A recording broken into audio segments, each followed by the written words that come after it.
Programme में एक बार फिर खुश आमदीद। बात हो रही थी इस वक्त जो सियासी महाजर आई है, ख़ासतौर पे खान साहब ने कहा है कि जी अब हकीकी आज़ादी के लिए हफ्ते को तारीखी मार्च करेंगे, जलसा करेंगे, फिर उसके बाद लॉन्ग मार्च करेंगे। दूसरी तरफ राना साहब ये कह रहे हैं जी कि आए इस्लामाबाद, हम आपका इंतज़ार करेंगे। आंसू गैस, शेल, रबड़ की गोलियाँ, ये सब चीज़ें आपका इंतज़ार कर रही हैं। पिछले जो लॉन्ग मार्च की बात कर रहे थे खान साहब, उसमें उन्होंने कहा था कि जी हमने तो पुलिस को हुक्म दिया होता कि अगर 600 फायर करने हैं तो 650 करें और इनको टफ टाइम दें। सिद्दीकुल फारूक साहब, दोनों बयानात, आपके वज़ीर दाखिला का बयान भी और ख़ास तौर पे खान साहब जिस तरह ललकार रहे हैं, वो एग्रेशंस वाली सियासत हमें नज़र आ रही है। जिस तरह बचपन में जो एक कुलीग्स होते हैं, आपस में दोस्त होते हैं, बच्चे होते हैं, वो जैसे धमकियां देते हैं, वो उस तरह की धमकियां दी जा रही हैं। इन हालात में क्या वजह है कि दोनों तरफ से संजीदगी का मुजाहरा क्यों नहीं किया जा रहा?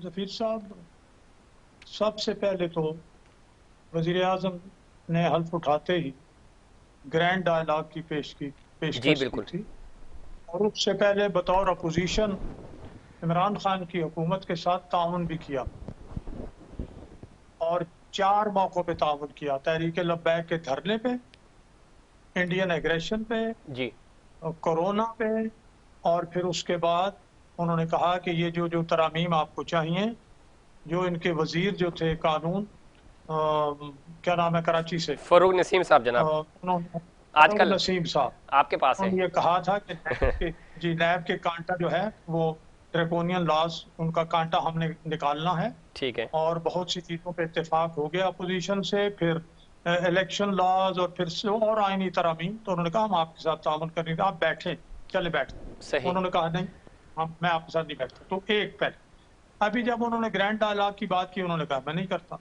ठीक है। और फिर अब ये जैसे आपने ही बताया जी कि आधे की करीब कौम जो है वो सैलाब में डूबी है, पूरी कौम मुतासिर है, दुनिया आ रही है, देख रही है, दुनिया के आंसू बह रहे हैं। लेकिन हमारे इमरान खान साहब जो हैं, उनकी आंखें सुर्ख हुई हुई हैं, और वो कहते, उनकी आंखों में खून है, वो कहते हैं मैंने छोड़ना नहीं है। तो इसलिए जब उन्हें एक बात पर आमादा करने की कोशिश की जाए और वो कहे मैं तो आ रहा हूं, तुम्हें उठा के फेंक दूंगा, जी जी। अब इस वक्त फिर जो सिटिंग गवर्नमेंट है वो क्या करेगी? वो सही। उनके लिए शाखे जैतून लेके बैठे, ठीक। उनके गले में हार डाले, क्या करे? फिर ये जिम्मेदारी आइन और कानून लगाता है हुकूमत की कि वो अमन व अमान की बहाली के लिए और गैर ठीक। आइनी और गैर कानूनी हथकंडों को रोकने के लिए जो ताकत उसे आइन और कानून देता है वो इस्तेमाल करे। बिल्कुल ठीक। सिद्दीकुल फारूक तो साहब, आप जो बात कह रहे हैं बिल्कुल बजा है, और ऐसा ही होता है। ज़ाहिर है हुकूमत जो है वो अपर हैंड होता है, उसने अमन अमान बहाल करना होता है। 4 लोग अगर आके कोई अमन अमान ख़राब करते हैं, कोई इंसानी जान का ज़िया हो जाता है, तो वो ज़ाहिर रियासत की जिम्मेदारी होती है, हुकूमत की जिम्मेदारी होती है। लेकिन इस पूरे अमल में अभी हम देख रहे हैं, जिस तरह सैलाब का मैंने तज़किरा किया, और पूरी दुनिया की नज़रें जो हैं वो आपके सैलाब पे हैं, मुतासरीन पे हैं। सर्दियाँ आनी हैं, उनकी बहाली बहुत बड़ा चैलेंज है। पता नहीं हुकूमतें, सूबाई हुकूमतें, वफाकी हुकूमत, खान साहब, पोलिटिकल स्टेक होल्डर इस चीज़ को समझ रहे हैं या नहीं समझ रहे, लेकिन ये फैक्ट है, लोग बेबस हैं। और जो बुरा हाल है सिंध का ख़ास तौर पे, वो बयान नहीं किया जा सकता। लेकिन इस पूरे अमल में अगर खान साहब लाखों लोग नहीं, 10,000 भी लेके जाते हैं, कोई गोली चल जाती है, तो ये भी तो रियासत या हुकूमत अफोर्ड नहीं कर सकती ना। इससे पहले ही डैमेज को क्यों कंट्रोल नहीं किया जा रहा? कोई डायलॉग करके, किसी भी तरह कर आके कोई बातचीत करके मामला खत्म किया जाए। सिद्दीकुल फारूक साहब, अब देखें ना, 2 पार्टियां हैं ना इसमें, जी तो ताली एक हाथ से तो जफीर साहब नहीं बजती ना। हम तो बिल्कुल नहीं बार बचती बार सर। कह रहे हैं कि भाई आइए बैठिए। सुप्रीम कोर्ट के चीफ जस्टिस ने भी कह दिया कि भाई आप मुंतखब हुए हैं 5 साल के लिए, आप जाएं बैठें, अपना किरदार अदा करें। नसीहतें भी हो रही हैं, बातें भी हो रही हैं। अब एक फरीक कहता है मैंने नहीं मानना, मुझे इसका रास्ता बता दें, मुझे इसका रास्ता कोई निकाल के बता दें। क्या करें, हम पांव पड़ जाएं, या हम ये करें कि ठीक है जी खाली कर जाए, उन्हें कहें आइए जी वजारत उज़्मा की सीट पे बैठ जाओ, यही है फिर? और कोई रास्ता, शराफत, शाइस्तगी, वो तो हम कर रहे हैं ठीक। इख्तियार, उसी तरीके से चल रहे हैं। अब आपने सैलाब की बात की, आपने सर्दियों की बात की, जी जी। देखें 100 अरब रुपए तकरीबन वजीर आजम जो है वो निकाल चुके हैं। अब इसमें एनडीएमए को 10 अरब रुपए भी दे दिए गए हैं। ठीक है। इसमें बैतुल माल भी काम कर रहा है। इसमें 25,000 रुपए फी कास्ट जो है वो भी तकसीम हो रहे हैं। इसमें बेनजीर इनकम सपोर्ट प्रोग्राम भी काम कर रहा है, और कुछ जो गैर मुल्की इमदाद वगैरह अभी $1 बिलियन तक भी नहीं पहुंची, लेकिन और जो नुकसान है वो मोर देन 30 बिल्कुल ऐसे ही है। लेकिन बिलियन सदीकुल डॉलर फारूक है। साहब देखें, ये जो आप चीजें बता रहे हैं बिल्कुल हो रही हैं, हम खुद आई विटनेस हैं। सिंध लेवल पे जो चीजें हो रही हैं वो बिल्कुल की जा रही हैं, वफाकी हुकूमत कर रही है, तमाम लोग कर रहे हैं। लेकिन अगेन मसला पता है क्या है कि आप खुद इस चीज को ऑब्जर्व कर सकते हैं, बहुत बड़ा डैमेज है। पूरी तवज्जो देनी होगी, 2-3 महीने फोकस करना होगा हमें सैलाब मुतासरीन को, तब जाके ये रिकवर हो पाएगा मामला। यकीन करें, कोई इसमें कोई वो बात नहीं कर रहा मैं, अगर इसी तरह सियासी महाजराई जारी रही, गलती इमरान खान की हो या हुकूमत की हो, इससे कोई फ़र्क नहीं पड़ता, नुकसान मुतासरीन का होगा और हो रहा है। और खुदा न खास्ता जिस तरह बीमारियां फूट रही हैं सिंध के अंदर, अगर वो बीमारियों ने इसी तरह उसमें तेज़ी आ गई तो हम सैलाब मुतासरीन से जो नुकसान हुआ, सैलाब की वजह से जो नुकसान हुआ वो तो बहुत कम था, आफ्टर इफेक्ट्स की वजह से बहुत ज़्यादा नुकसान होगा। सदीकुल फारूक साहब, पहली बात तो ये है सफीर साहब कि या तो मरकजी हुकूमत, ये देखें बुनियादी जिम्मेदारी जी जी सूबों की होती है जिनमें आबादी है, और उनका काम है जिस तरह से कि अपना चीफ मिनिस्टर सिंध बता रहे हैं, वो कोई और भी फंड्स निकालें जहां डेवलपमेंट स्कीमें हैं उनको भी जनाब अली कर्टेल करें, जी और लोकल बॉडीज तक का निज़ाम नीचे तक। अब सरकारी मुलाजिमीन हैं, अब स्कूलों के टीचर हैं, मिसाल के तौर पर जब रायशुमारी मरदमशुमारी होती है और इस तरह की चीजें होती हैं, तो इलेक्शन होते स्कूल हैं, टीचर्स हैं, कॉलेज प्रोफेसर लेक्चरर्स हैं, उनसे भी काम लिया जाता है। बिल्कुल ऐसा ही है। मेरा ये ख्याल है कि चूंकि सूबों के पास ये मामलात हैं, तो सूबे सदीकुल फारूक साहब, बड़ा बड़ा अहम नुकता है। कल मैंने अपने प्रोग्राम में ये बात उठाई और भी थी। टीचर्स जी जी सर, कल मैंने अपने प्रोग्राम में भी ये बात की थी, पाकिस्तान पीपल्स पार्टी वालों से भी ये बात करती, वो नाराज हो जाते हैं इस तरह की कोई बात करें हम उनसे। सूबे में सर अभी 3 महीने हो गए सैलाब आए हुए, और इससे पहले पेशन गोई थी, सबको पता था कि पानी सिंध की तरफ ही आएगा, अंडरस्टूड बात थी, इसमें कोई रॉकेट साइंस नहीं थी। हमने उनसे ये बात की कि अभी भी सिंध लेवल पे, चूंकि सूबाई हुकूमत तो आपकी है, आप तमाम पॉलिटिकल स्टेक होल्डर, जिस जमात का कोई एक भी सिंध लेवल पे MPA नहीं है, उस जमात से भी बैठाएं सबको, कोई वे फॉरवर्ड निकालें, उनसे राय लें कैसे हम एग्जीक्यूट करें, लोगों की मदद कैसे कर सकें।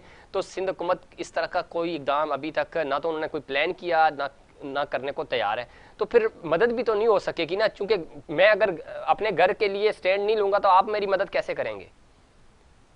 मैं एक बात जरूर कहूंगा जी कि अगर से महकमा मौसमियात ने पेश गोई की थी जी जी कि पिछले सालों के मुकाबले में ज्यादा बारिशें होंगी, लेकिन सच्ची बात यह है किसी को अंदाजा नहीं था कि ये 10 टाइम्स 10 गुना ज्यादा हो जाएगी। सही, पहले अगर बारिश जो है वो 100 कतरे होती थी, तो अब ये 1000 कतरा होगी, ये किसी को अंदाजा बिल्कुल ठीक है, वो मुत्तफिक। लेकिन सदीकुल फारूक साहब, इसी में ज़िम्नन ऐड कर दूं कि अभी भी मैं, आप बता रहे हैं ना कि अगली सर्दियां मुश्किल हो जाएंगी, 2 महीने सिंध में तो तकरीबन सर्दी शुरू होगी, अंदरूनी सिंध में 2 महीने बाद शदीद सर्दी होगी, 2 महीने के बाद आप नहीं प्लान कर रहे ना, सूबाई हुकूमत उसकी कोई बंदोबस्त नहीं कर रही, तो फिर कहेंगे कि नहीं हमें तो नहीं पता था कि ये 10 टाइम ज्यादा सर्दी होगी।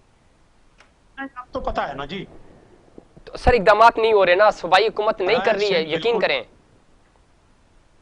मैं चूंकि वहां सिंध में गया नहीं हूँ, लेकिन मैं ये जरूर, जो पिछले दिनों उन्होंने कुछ थोड़ा गिला भी किया था, जी जी सूबाई हुकूमत अगर पीपल्स पार्टी की है तो मरकजी हुकूमत भी उन्हीं की है। ये पाकिस्तानियों की हुकूमत है, ये पाकिस्तान के शहरियों के लिए है। तो अपना जो जिस ड्यूटी पर वजीर आजम शहबाज शरीफ साहब गए हैं, UN सेक्रेटरी जनरल, मैंने शायद उस दिन आपके प्रोग्राम में अर्ज किया कि वो रोए नहीं, बाकी कसर कोई नहीं रही। G20 को उन्होंने कहा है कि ये जो क्लाइमेट चेंज का इफेक्ट पाकिस्तान पे ये हो रहा है, ये आपकी वजह से है, और ये मदद आपकी अखलाकी नहीं, ये आपका फर्ज है, ये अखलाकी ड्यूटी नहीं है कि आप पाकिस्तान की मदद करें। अभी UN जनरल असेंबली की जो इफ्तिताई स्पीच थी, उसमें भी उन्होंने तमाम मुल्कों को की तवज्जो दिलाई है। वजीर आजम साहब खिताब करेंगे, वो भी दिलाएंगे।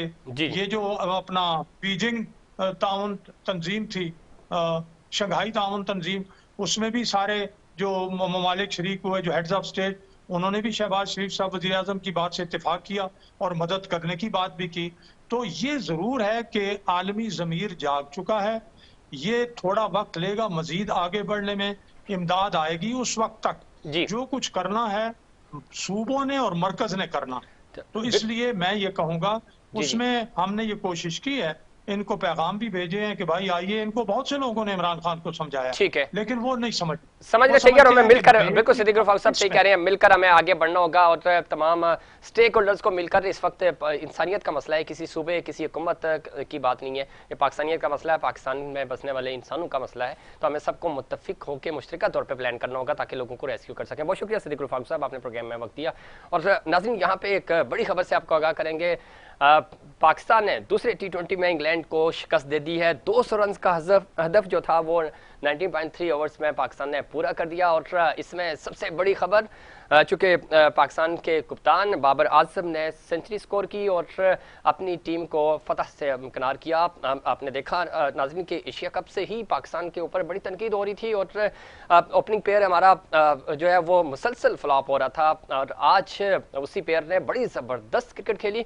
हमें वर्ल्ड कप में जो इंडिया के खिलाफ पाकिस्तान ने 152 चेस किए थे उसकी याद दिला दी। आज रिजवान और बाबर ने बड़ी ज़बरदस्त फाइट बैक किया और बगैर किसी नुकसान के पाकिस्तान ने 200 रन का हदफ 19.3 ओवर में पूरा कर लिया और पाकिस्तान को दूसरे T20 मैच में फतह से हमकिनार किया। नेशनल स्टेडियम कराची में आज ये मैच था और बड़ा ज़बरदस्त चौके छक्कों की बारिश हुई और समा बांध दिया बाबर और रिजवान ने। बड़ी ज़बरदस्त उन दोनों प्लेयर्स की तरफ से क्रिकेट खेली गई और हम देख रहे थे मुसलसल उनके ऊपर तनकीद की जा रही थी और कहा यह जा रहा था कि शायद जो हमारा ओपनिंग पेयर है उसको चेंज करने की ज़रूरत है, लेकिन क्लास होती है। आज बाबर आजम ने बताया कि वो दुनिया के बेहतरीन बल्लेबाज क्यों हैं और दूसरी तरफ हमने देखा कि बाबर जो रिजवान है T20 में नंबर 1 है, उन्होंने भी अपनी क्लास शो की और आज पाकिस्तान को फतह से हमकिनार किया। नाज़रीन, ये थी ब्रेकिंग न्यूज़ और ये थी पाकिस्तान के लिए खुशखबरी। मुझे और इनसाइड पाकिस्तान की पूरी टीम को दीजिए इजाज़त। अल्लाह निगहबान।